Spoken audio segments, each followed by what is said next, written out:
Meu nome é Nilton Molina, eu sou um profissional da área de seguros, sempre voltado para seguro de vida e previdência. No momento sou presidente do Conselho de Administração da Mongeral Aegon, que é uma empresa tão jovem quanto eu, tem apenas 180 anos de existência, né? E sou diretor da Confederação Nacional da Seguradora nos últimos 20 anos e participo do mercado de seguro desde 1966. Eu diria que muita coisa mudou e eu retorno a isso, né? Mas vamos lembrar, a previdência privada, o nome correto é previdência privada complementar. Se ela é complementar, ela complementa, tem alguma coisa básica por detrás desta complementariedade, que é a previdência social. E a previdência social tem mudado na razão direta da mudança da demografia. Vou dar um exemplo testemunhal, não é? Eu, quando nasci, em 1936, a expectativa de vida ao nascer de homem brasileiro era de 46 anos. Desculpa, 44 anos. Então, se eu fosse um indivíduo estatisticamente educado, eu teria morrido em 1980. Portanto, 46 anos depois do meu nascimento. Não é? Nós estamos em 2015. Agora, ao contrário, se eu consulto uma tábua de esperança de vida na idade atingida, diferentemente de ao nascer, eu consulto uma tábua e pergunto para a tábua técnica, qual a esperança de vida de uma pessoa de 80 anos, 79, quase 80, que é o meu caso. Eu tenho 8 anos de sobrevivência média. Média significa dizer que alguém vai morrer hoje, não é isso? Desta geração específica, e alguém vai morrer daqui a 16 anos, para dar uma média de 8. Independente de qualquer coisa, eu já conversei com o senhor, eu sou este cara do 16, só para ficar claro essa questão. Mas vamos ficar nos 8 anos. Então, a minha geração, em vez de morrer em 1980, 44 anos depois do nascimento, vai morrer em 2023, 2015 mais 8. 43 anos depois da escalação. Isso é que muda em previdência. Isso é que muda na vida das pessoas. As pessoas hoje são mais longevas, não é isso?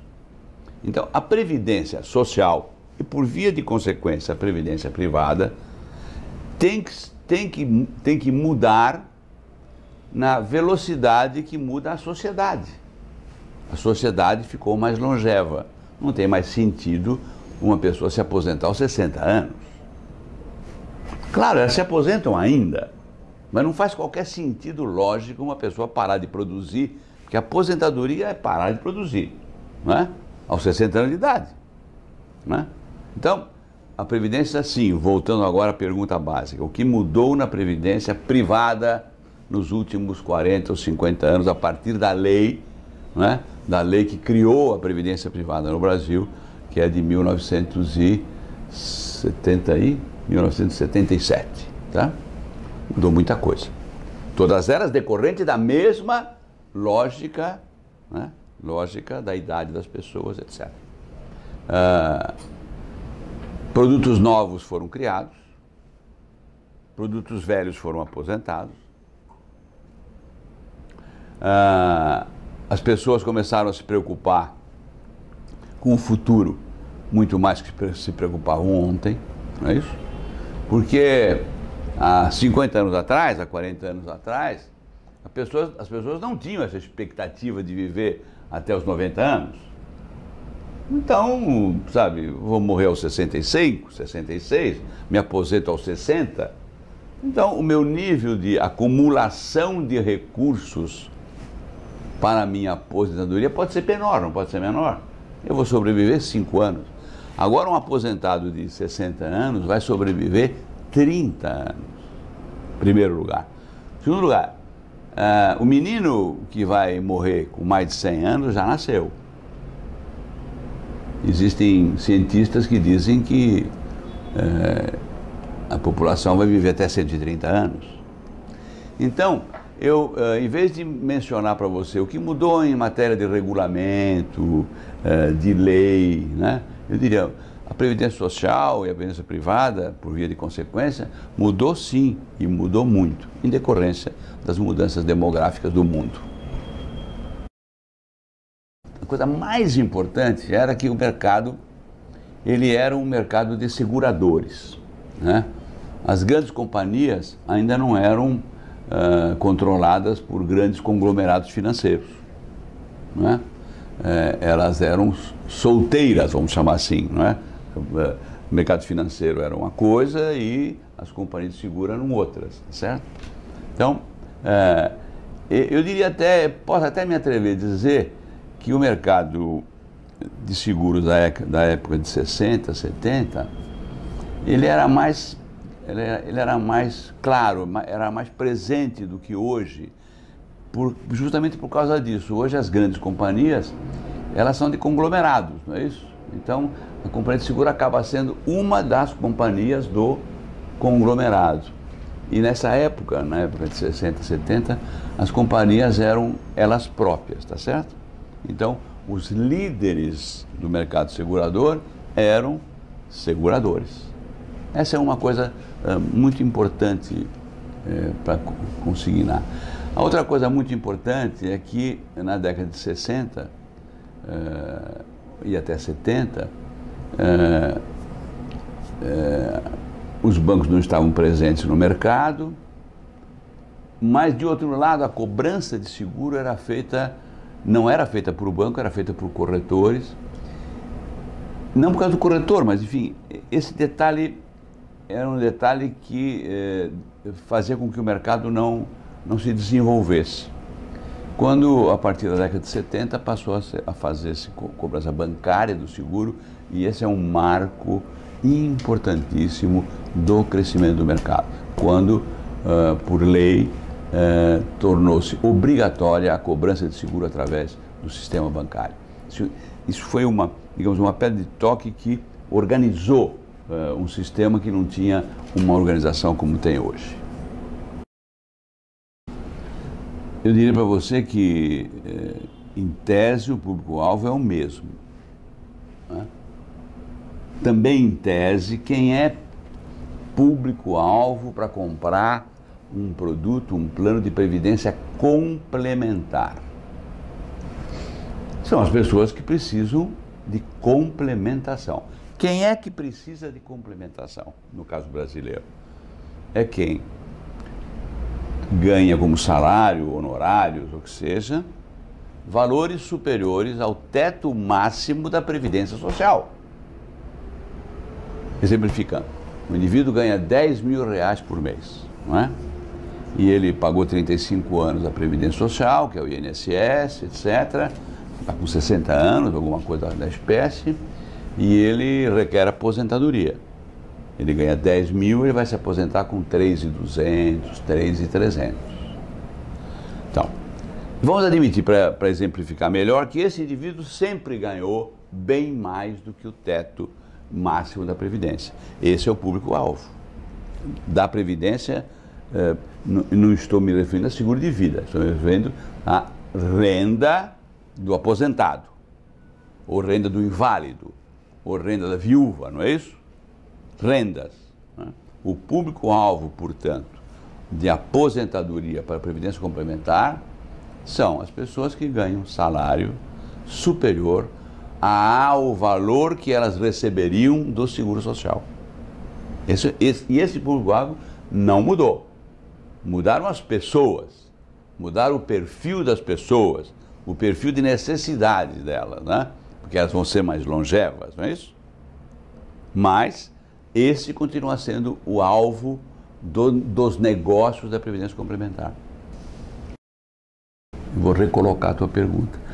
Qual a influência que um regime ditatorial, né, centralizado, né, de economia centralizada, teve no mercado segurador? Eu diria que ruim. Ruim. Por quê? Qualquer regime ditatorial é ruim por natureza, é ruim porque é ruim.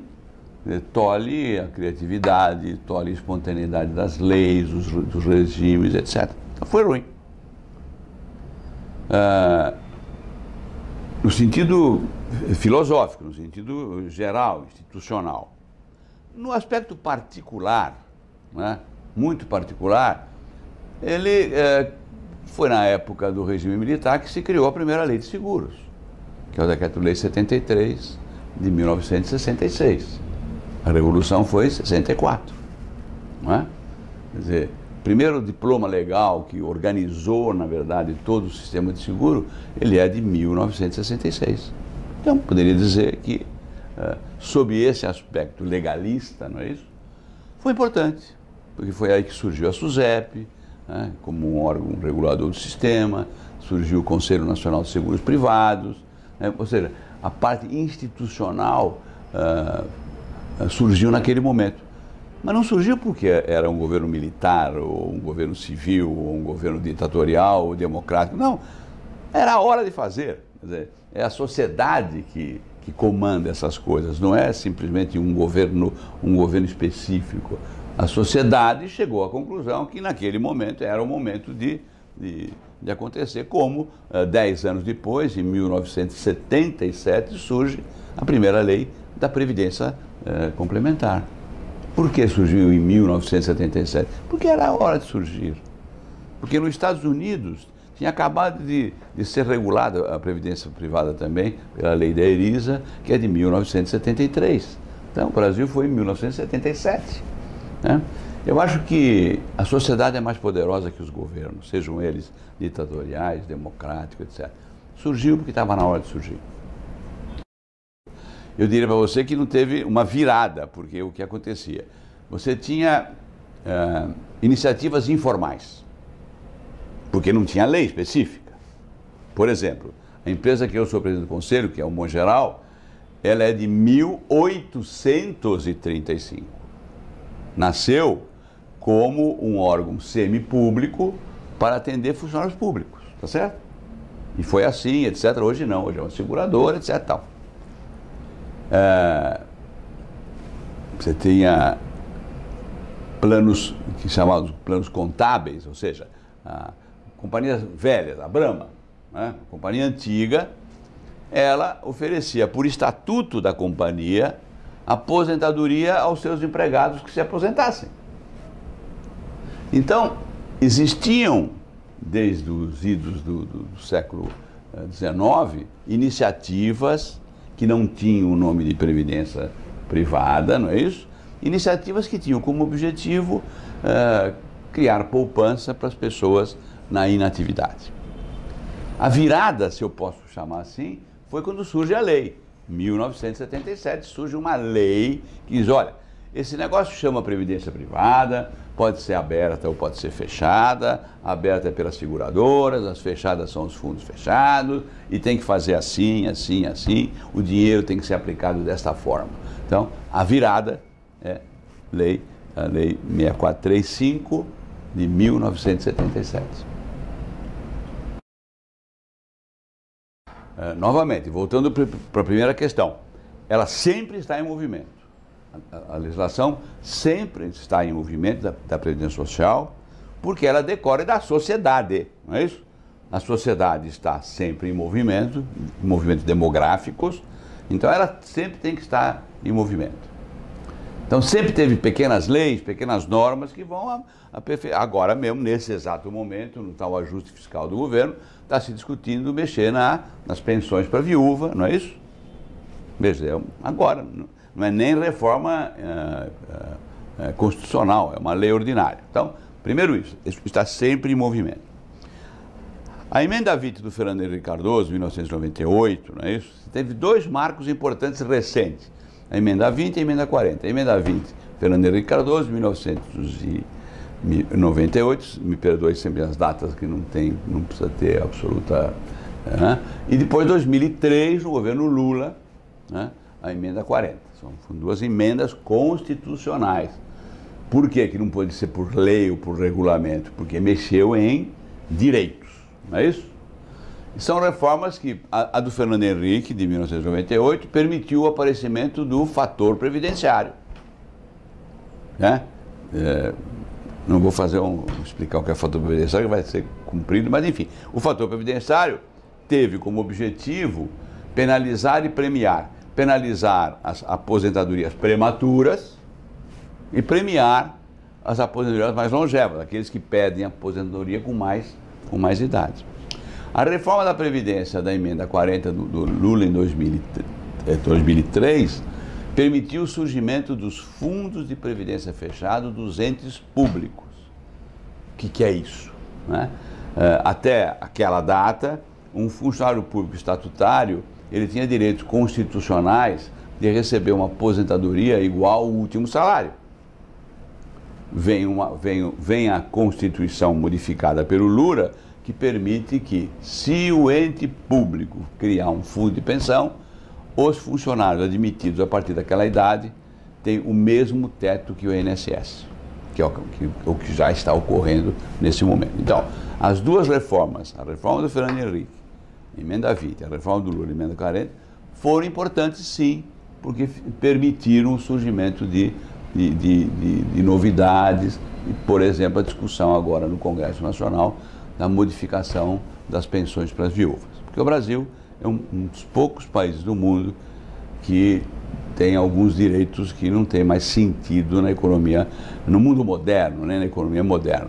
Quer dizer, uma viúva de 25 anos sustentada pela sociedade até morrer. Não tem a mínima condição. Ela é uma moça de 25 anos, 30 anos, não está amamentando filho, não é incapaz, tem que trabalhar. Não é a sociedade que tem que sustentá-la. Claramente que isso não será do agrado das senhoras e senhoritas ouvirem, mas é uma verdade. Se você comparar o nosso INSS com o Social Security americano, o nosso é muito, muito, muito melhor. Vamos lá. Um americano só pode se aposentar hoje a partir de 67 anos. Já foi 60 anos, já foi 61, 62, 63, 64, 65, 73. Agora, se alguém pedir aposentadoria agora nos Estados Unidos, é só a partir de 67 anos. O benefício máximo do Social Security americano é equivalente a um salário mínimo americano. Um salário mínimo. Alguém diz, mas o salário mínimo lá é $1.500. É verdade, o salário mínimo nos Estados Unidos hoje é mais ou menos $1.500 e esse é o teto. Não é o mínimo, é o máximo do benefício do seguro social americano, $1.500. Alguém vai dizer, bom, $1.500 é dinheiro. É verdade. Alguém que ganha $1.500 nos Estados Unidos mora embaixo de uma ponte, como alguém que ganha um salário mínimo no Brasil. A única diferença é que a ponte lá tem o nome John, em vez de João. Significa dizer o seguinte, o Brasil está atrasado mais ou menos 30 anos na reforma da Previdência Social. Existem muitos, esse assunto é difícil discutir, porque um político que cria um novo modelo de seguro social, que vai dizer, ninguém pode se aposentar antes de 67 anos, o limite máximo é menor, etc. Vocês acham que ele se elegerá? Para perceber o que as pessoas entendem do nosso seguro social, do nosso INSS, vamos admitir que a gente vai fazer uma pesquisa num grupo de pessoas que ganham muito bem. Para ficar um exemplo mais simples, num grupo de pessoas que ganham R$15.000 por mês, todas. E todas são aposentadas. Eu vou fazer uma pergunta singela.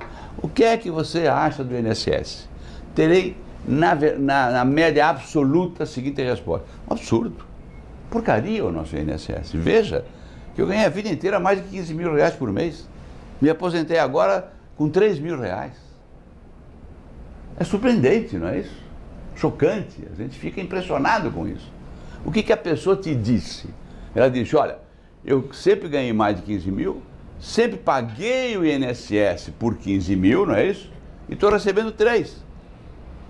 Nunca ninguém pagou sobre 15 mil. O cidadão brasileiro paga, no máximo, sobre o teto do INSS, que hoje é 4.500. Então, como é que ele poderia imaginar que ele teria mais do que R$ 4.000 de previdência social se ele nunca pagou. Esse é o nível, esse exemplo demonstra o nível do desconhecimento e falta de entendimento da população brasileira com o seguro social. Para tentar construir uma linha do tempo do mercado segurador, vamos construir poucos marcos nessa linha do tempo, né?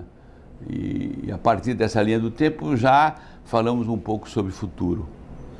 Eu acho que tivemos marcos interessantes. Eu me referi à cobrança bancária em 1967, foi uma coisa muito importante.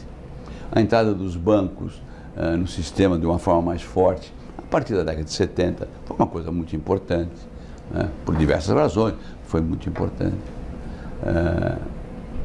Poderia a criação da lei, do Decreto-Lei 73, que fez o arcabouço legal do mercado segurador, o Decreto-Lei 6435 de 1977, que criou a legislação da Previdência, todos eles são marcos importantes e determinantes. Mas tem um que é moderno, especificamente, que é o grande marco. 1994, quando a inflação no Brasil acabou. Esse é o marco que marca, né, esse novo Brasil, não é? Porque, veja, hoje o Brasil tem uma nova população de classe média, tá certo? E isso se deve a isso, não, se deve só a uma coisa, não é duas, a uma coisa. O aumento da renda média do trabalhador, não é isso? O aumento da diminuição da pobreza, o crescimento da classe média, tudo isso derivou de uma única coisa. Não é o do Bolsa Família, ou do Bolsa Leite, ou do Bolsa Escola. Tudo isso existe hoje porque não tem inflação. Essa nova classe média brasileira, né, ela decorreu da estabilidade econômica do país, né, da rigidez das regras. Hoje o país é um país que, veja, teve impeachment, está se discutindo aí mensalão, petrolão, etc. E o país está funcionando. E os investidores internacionais querem investir no Brasil, não obstante esse turbulinho, esses barulhos que nós estamos ouvindo, porque sabe que o Brasil é um país hoje estável, política, administrativa e legalmente. Esse é o grande marco. Antes de 94, 95, quando estabilizou-se a economia e as regras, etc., seguro no Brasil era no máximo 1% do PIB. A coisa está se aproximando a 6% do PIB. Então, todos os executivos do mercado segurador, a partir de 94, foram gênios, não é? Que levaram o mercado de 1% a 5% ou 6% em 20 anos. São gênios. Eu me incluo entre esses gênios. Não é verdade? Não fomos nós que fizemos isso. Foi a estabilidade econômica e financeira. Se o Brasil tem hoje 200 milhões de habitantes e 100 milhões de consumidores, e tinha 50 milhões de consumidores quando você tinha inflação, é por causa da inflação. Portanto, se tem alguma coisa que a gente tem que combater, é a inflação, para preservar a renda das pessoas, porque é através da renda das pessoas que o mercado de seguros cresce. E vai continuar crescendo, para fazer uma progressão aí dos próximos 20 anos. Produtos novos serão... Veja, você teve um marco também há 15 anos, que foi o fim do monopólio do resseguro. O IRB foi extremamente importante para o negócio seguro no Brasil, quando nasceu. E foi altamente prejudicial ao mercado nos últimos 20 anos, porque não precisava mais, né? E o monopólio prejudicou o crescimento. Não tem mais monopólio, o IRB está aí saudável, forte. Alguém dizia, não pode terminar o monopólio porque o IRB vai terminar. Ao contrário, está mais forte do que ontem. Porque ele está mais competitivo, ele está criando produtos, está aumentando, portanto, os negócios. Eu sou um otimista para o futuro do Brasil e, particularmente, o futuro dos seguros.